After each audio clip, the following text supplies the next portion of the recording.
The other person. Phil, there's duck sex on floor 7 again. Every Friday. All right. Hi, I'm Jake from Federal Way. Hey, Jake. Hey, Jake. Yes, Rob, how's it going? How you doing, pal? Hey, I don't really have a question. I just wanted to thank everybody on stage.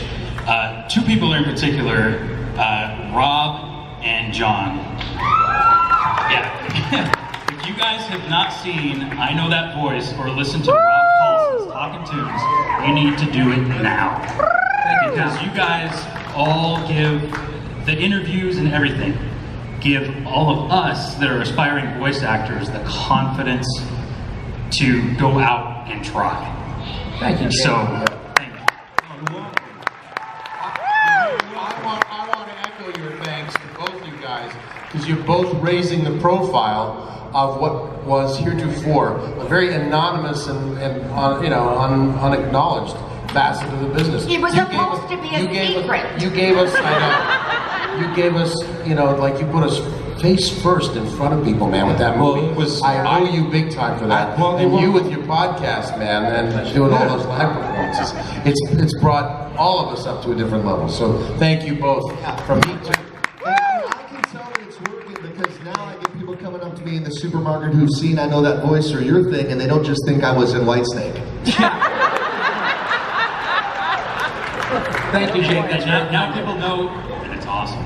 Thanks, buddy. Thank you And very good luck much. I getting in appreciate Sharknado. that. We both do. We all do. Yeah, Thank thanks, you. pal. Hi, my name is Ella, and I'm from Des Moines, Washington. And I'm going to say I love what all of you do with your voice acting. And my question is for John. So I know that you do Bender in Futurama and Jake in Adventure Time. Do you ever confuse the two and think that you're doing one character when you're actually supposed to be doing the other? Yeah. I've definitely, been in a session where I'm, totally math! Oh wait, no, that's not totally math. Sorry about that. Wait a minute, hold on a second, Yeah, sure, that totally happens. You get mixed up every once in a while and do something when, but I think that's an energy thing, and the amount of time that you've been in a particular session where if you get tired, if you get fatigued, things like that, happen, or if you get too excited and and your focus just goes off just a little bit. But yeah, that mostly happens too when you're playing multiple characters in the same show. Like Billy West, who does, the voice of Fry, the voice of the Professor, Zoidberg, Zap Brannigan. He did at a table read once. He did 3.5 pages by himself, just talking to himself, and just oh, good news, everyone! Hooray! It's wonderful. Just going back and forth and back, and it was unbelievable. And so, but every once in a while he'll be oh, I like Zoidberg. Wait a minute, no, that's not it. Sorry about that. But yeah, it happens. But and when it does, it's usually pretty funny. So. Thank you very much. Thank you, sweet. Hi, my name is Spencer. I have a question for Jim Cummings. As one of the voice actors for one of my favorite villain songs ever was in Anastasia when you did the song for Rasputin. Have you always been a singer and voice actor, or is that something you started later? Oh yeah, no, I was a singer first. I think probably about 500 of us could probably make that statement. Yeah. I've been a professional musician since I was 13. Somebody gave me $10. Yeah. So that's all it took. I was singing Temptation songs and playing drums, and I did it for free in the shower. So I'll take the $10. And so that's how I got here and get to hang out with these guys. So yeah, and for what it's worth, the singing thing. A lot of actors can't sing, and a lot of singers can't act, and I can't do either, so I get to do both. Thank you.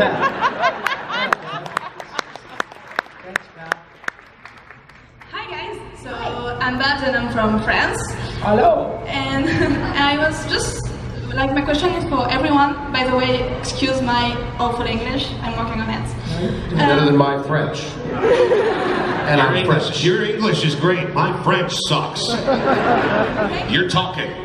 Can you direct your question towards one of them, or that will end the panel with one question? Okay, I was just curious to know if I would love to make voice acting in the United States, and does the accents might be an obstacle or something like this? Because, like, I don't know, I know we're hearing my accent, and I just wanted to know. It's the best Swedish accent I've ever heard in my life. What did you say? I'll tell you this.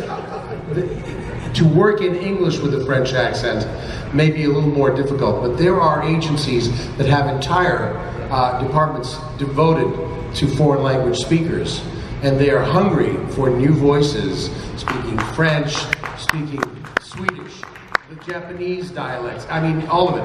So submit yourself in your native language first, because usually, I mean, it can come about where they'll want an authentic French accent. I do an authentic French-Canadian accent because I have uncles that were miners and lumberjacks in Northern Ontario, but I can't deliver a French read. But I would say definitely submit yourself to voice agents and let them know you're a fluent French speaker. Can you fake English? Sorry? Can you do an English accent? American accent? Work on that? I don't really know. I mean, I'm speaking like I'm seeing and I'm hearing, so for the moment, not sure. I don't know. You can work on it. Yeah, but in the meantime, definitely don't let it hold you back, because there is a big market that they need here in America because a lot of the stuff that's produced for the French market is done here. Yeah. You know, so definitely submit yourself and go to your strengths first. Okay? Well, you know, it's really... Yeah, girl, you could be selling your play in Paris. Everybody here who's asking questions is very young, and that's fine. That's not a bad thing, but we're not. and except for Troy, truly, you know, Troy's. But we've been doing this a long time.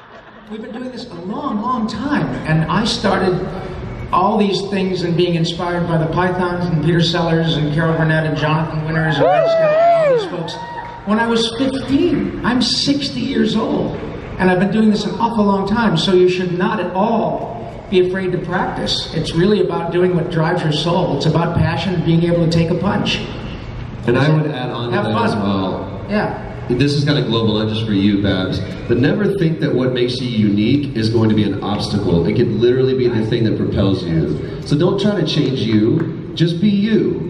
And then let the world discover you, and then that will kind of be your path. But don't ever be afraid to let what you think could hinder you, because that could be the thing that makes you stand out. Cool? Well done.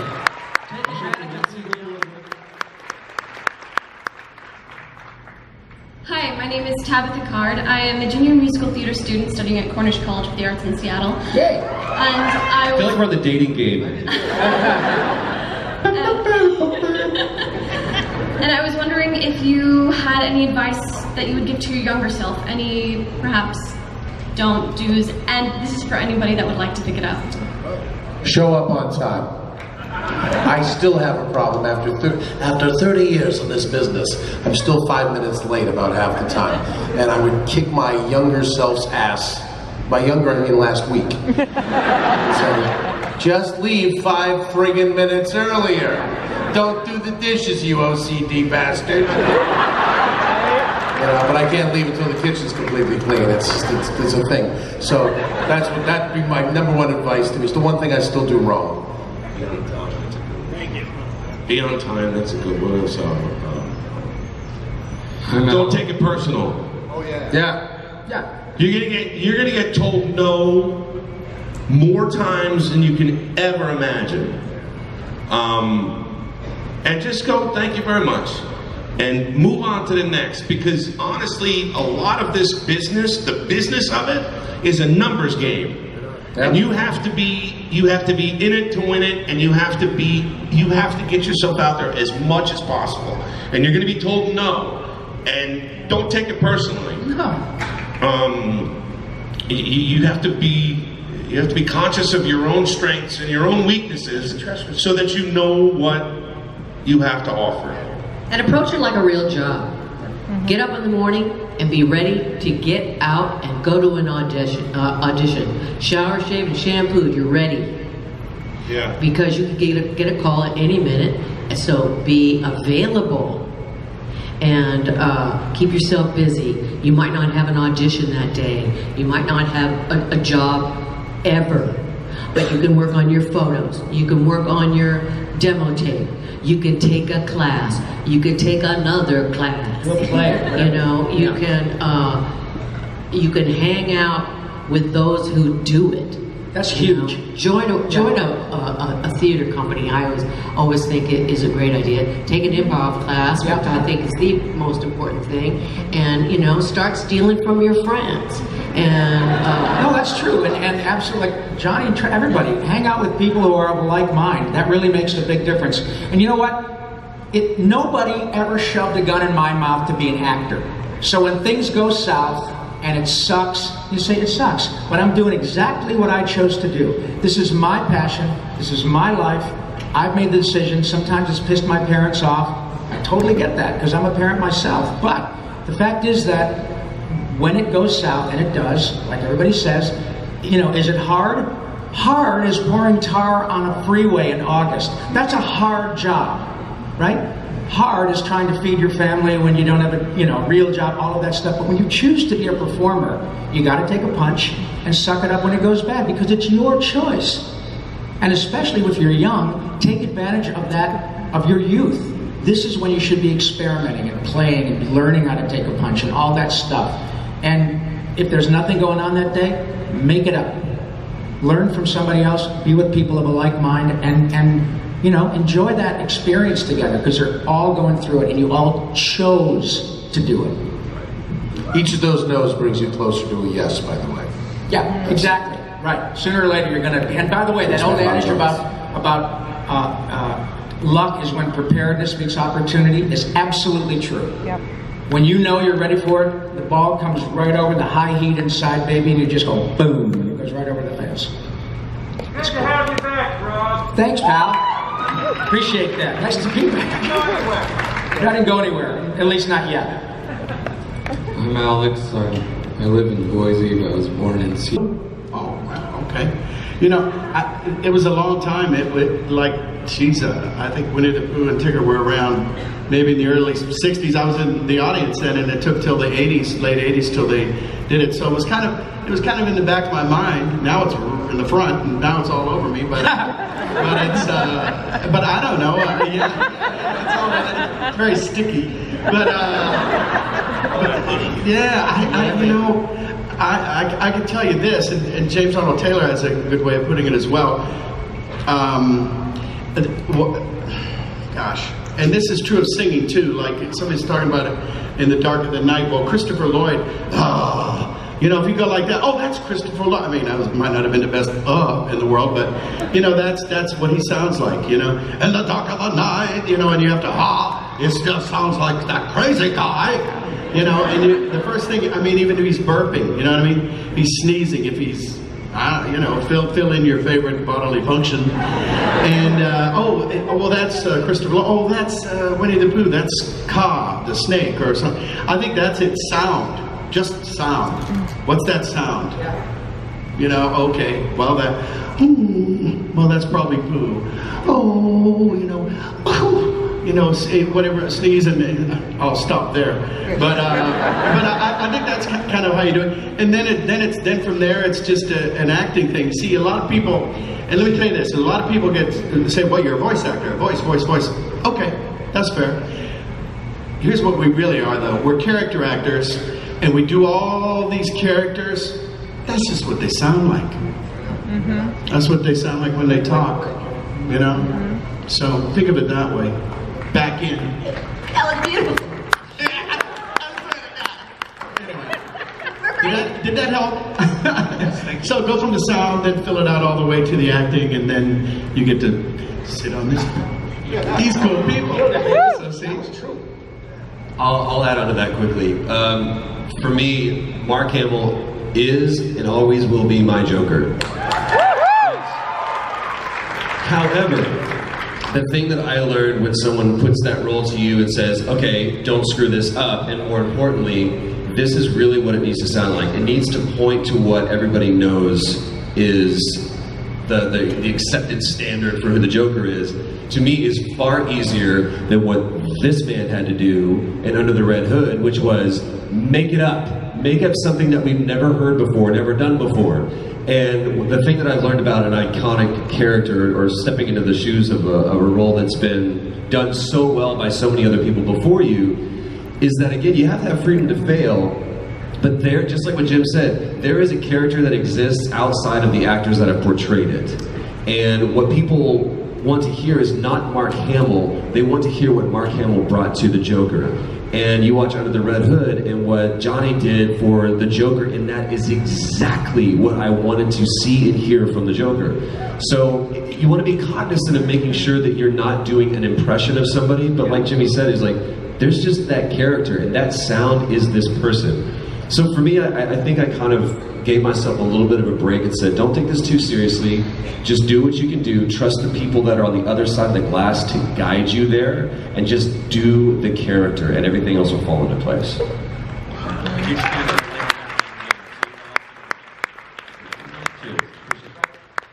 Thanks, dude. Hello. Sure. My name is Lacey. I'm from Bothell, and I met several of you yesterday. Maurice, you're the one that made me cry. Yeah. What'd you do? It was very sweet. Why did you make that sweet girl cry? Hey, you did too, Rob. 5 years ago. Yeah, but that was because I hadn't taken a shower. Anyway, my question is a more technical question for voice acting, because I have a voice I have to do for a game that I'm making with my husband. I have an issue with volume, because when I have like a upbeat character voice, I'm usually screaming, or like when I'm doing a sweet voice, I'm usually very whispery, and I don't know how to deal with the volumes. It's all on your breath.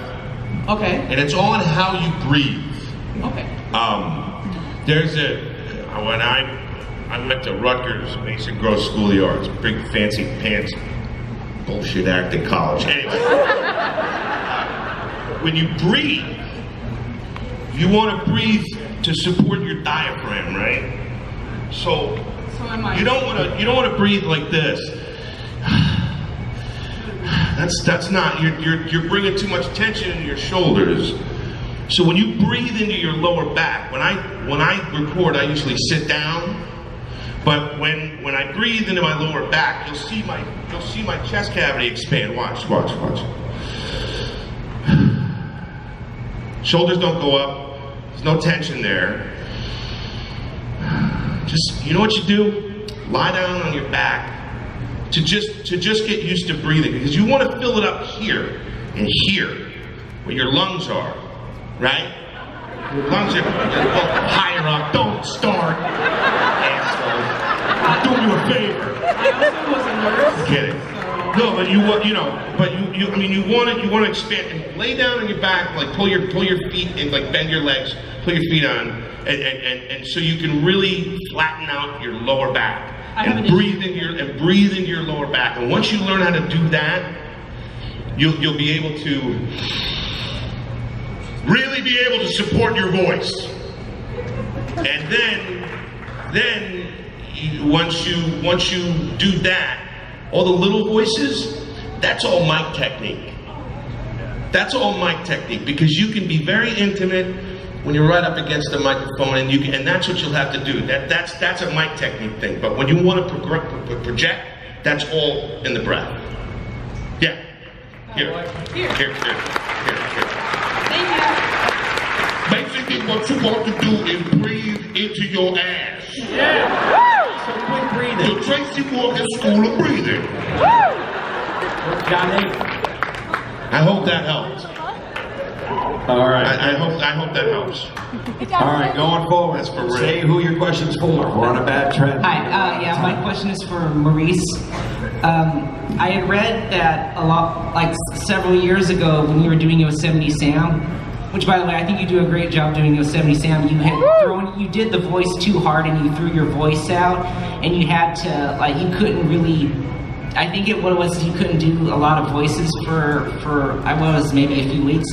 But I was wondering, if you're voicing a character who's always yelling, and you end up accidentally throwing your voice out, are there ways that you can avoid that? And if it happens, what do you do to try and get your voice back, or do you have to take the time off, or do you just go with it? Well, Yosemite Sam was a very, very difficult voice on Mel Blanc. He writes about it in his autobiography that he always had them record the Yosemite Sam lines on a Friday so that he had the weekend to recover. I mean, that thing just beats the crap out of your vocal cords. And what happens when your voice goes out is the cords themselves swell. And on this particular session that you're talking about, that I guess you read in an interview, it was for a video game. So there were like hundreds of responses for Yosemite Sam. There was a small phone book of Yosemite Sam, and short, medium, and long. It was like a 2.5, 3 hour long session. And I went to the voice doctor. He looked down there, Dr. Cantor. Thanks to Jess Harnell who recommended him. Looked down there and said, "Your vocal cords look like 2 blood sausages. What the hell did you do to yourself?" And I said, "Yosemite Sam, don't talk, don't talk. Okay, you're going to be on vocal rest for 4 days." Well, I ended up being on vocal rest for a month. My voice wouldn't come back because those cords were so swollen. So the only thing that I could do was last year I walked away from the character. I was doing the character for Wabbit, and I'd done it for the Looney Tunes show. I'd done it almost everything that for Warner Brothers, and I blew my voice out one time too many doing Wabbit. I asked them if they'd move it to Fridays, and because of scheduling they couldn't, and I understood. But I said, "Then I have to walk away. I'm sorry." And because I had a contract with Lexus, and I was showing up for Lexus sessions not able to speak. So I had to, sometimes you have to protect yourself. Not every job, is worth losing the rest of your career for. So now Fred Tatasciore is doing Yosemite Sam, and he's Fred Tatasciore on Wabbit, and he's doing a great job. But he said, "Oh man, first let me hug you." Because Fred is the friendliest man in all of voiceover, and he said, that thing's a killer. Oh man. So it's a tough voice. You can't do it right without really letting it rip. There's just no way to do it without killing yourself. Even Mel couldn't. So that's that.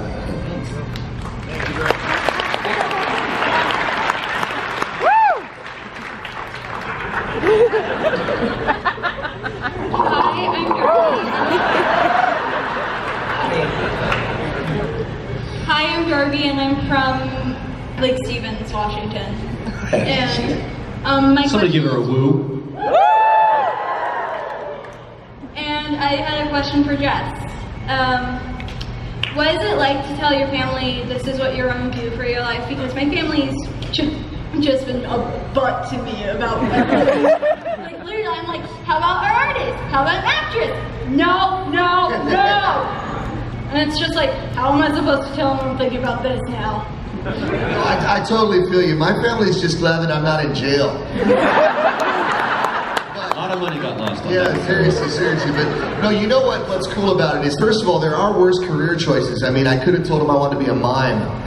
There's definitely not a lot of money in that. The thing is, hopefully, whatever it is that you want to do, eventually your family will support you in wanting to do it because that's their role. And if they won't, for whatever reason, then it's really important that you continue to support yourself, Because what I always tell all you guys when you come to my booth, the difference between people who, in my mind, the difference between people who become successful and people who don't is the people who do what's necessary to become successful no matter what it takes. You just keep trying, you don't give up, and you keep putting it out there.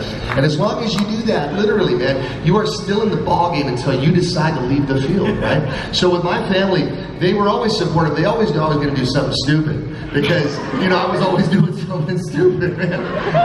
But it's just, sometimes the chips fall in a very blessed way and you end up getting to hang out with your friends and get paid for doing the same stuff you got kicked out of 7th grade.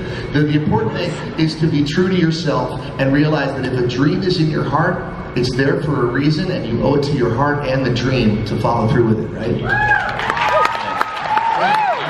want to add something on to that. As long as you can make rent, you do whatever the hell you want to. You can make rent, pay the bills, doesn't matter. That's it. So, and I think my answer sounded like Dr. Phil was talking to you too, which is great. That's like a bonus. Also, you know what'll do it? What'll shut them up? Buy them a bunch of cars and a house every now and then. Now shut him up. About like that. You'll be okay then. Good luck, sweetie. Thank you, darling.